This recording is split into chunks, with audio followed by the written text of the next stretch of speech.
चांगदेव महाराज ही महाराष्ट्राची नवीन पिढीचे काय नाही कार्यकर्ते आहेत, तरी महाराष्ट्रातल्या जनतेने त्यांना सपोर्ट करावा ती यूट्यूबच्या माध्यमातून.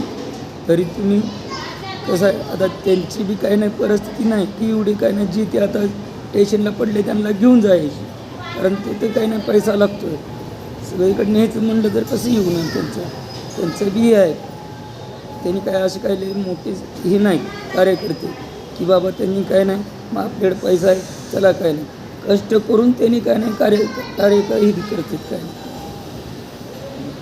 बघितलं का, महाराष्ट्रातल्या राज्यासाठी, महाराष्ट्रातल्या तरुण पिढीसाठी, महाराष्ट्रातल्या यंग स्टार पिढीसाठी तुम्हाला सांगतो संपूर्ण महाराष्ट्रात तुम्हाला सांगतो मी काम करून ह्याला दवाखान्यात नेलं, सिव्हिलमध्ये नेलं. महाराष्ट्रातली जनता, महाराष्ट्रातली तरुण पिढी, महाराष्ट्रातली सुज्ञ, तुम्ही रेल बघितलं का नाही, माझं कार्य गोरगरीबावरने अत्याचार होतो, भ्रष्टाचार होतो, महाराष्ट्रातला कानून कायद्याची काही सुविधा नाही, गोरगरीब मरतोय. अरे त्या स्टेशनला पडलं तर ते पोलिस बघा नाही, ते कोण बघत. महाराष्ट्रातली जनता, लोक, महाराष्ट्रातली अशी तरुण पिढी बघून जायची, ही जायचं गरीब मरतोय, त्या गरीबाची कोण दखल घेत नाही. गरीबावर अत्याचार झाला, भ्रष्टाचार झाला, मोठ्याला काय जातं तर पोलिस जातं, सिक्युरिटी जातं, मीडिया जातं.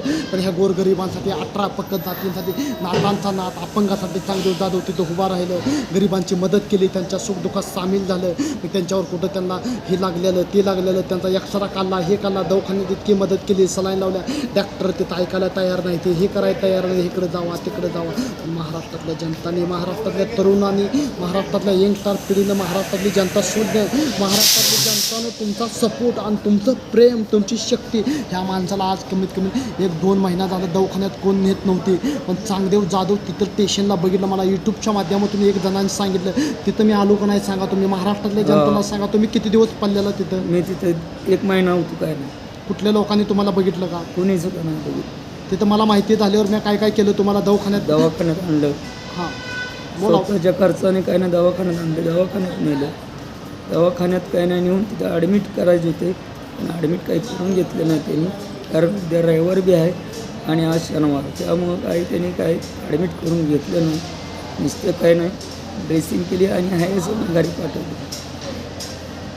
बघा, ही महाराष्ट्रातल्या राज्यासाठी, ही महाराष्ट्रातल्या तरुणांसाठी, महाराष्ट्रातल्या युवकांसाठी, हे महाराष्ट्रातल्या येणाऱ्या पिढीसाठी मी काय करतो माहिती आहे का? जय छत्रपती जय शिवराय मी कशा पाय म्हणतो. महाराष्ट्रातला प्रत्येक कार्यकर्ता मला तरुण, यंगस्टार पिढीतला तरुणमधला कार्यकर्ता मला जोडवायचा आहे. अपंग लोकांसाठी, काही लोकांवरती भ्रष्टाचार होतो, विधवा महिलांसाठी, अनाथ बच्चींसाठी, शेतकरी लोक आत्महत्या करते ते, हे करते ते. संपूर्ण महाराष्ट्रातले ही कंडिशन होऊ नये म्हणतो. आज ह्या गरिबावर हे झाले, उद्या त्या गरिबावर अत्याचार होतो, ह्या गरिबावर भ्रष्टाचार होतो. पोलिस तुम्हाला काट्या मारते का नाही सांगा? कानून कायद्यात काय सुविधा आहे का नाही सांगा? हां, पोलीस तर काट्या घालते तिथे काय नाही. मी कशा पाय काट्या घालते ते काय कारण काय? तुम्हाला अपंग आहे, तुम्हाला काम करता येत नाही, धाम करता येत नाही, पण कानून कायद्यात पण सुविधा राहिली नाही. बरोबर आहे का? बरोबर आहे. कानून कायद्यात काय आहे का सुव्यवस्था? पोलिसांना अधिकार दिला म्हणून त्यांना वर्दीची गरमी, ह्याची गरमी, रेल्वे पोलिसांना वर्दीची गरमी, ह्याची गरमी, कोणावर पण अत्याचार, कोणावर पण भ्रष्टाचार, हे बरोबर आहे का चुकीचं आहे? बरोबर आहे.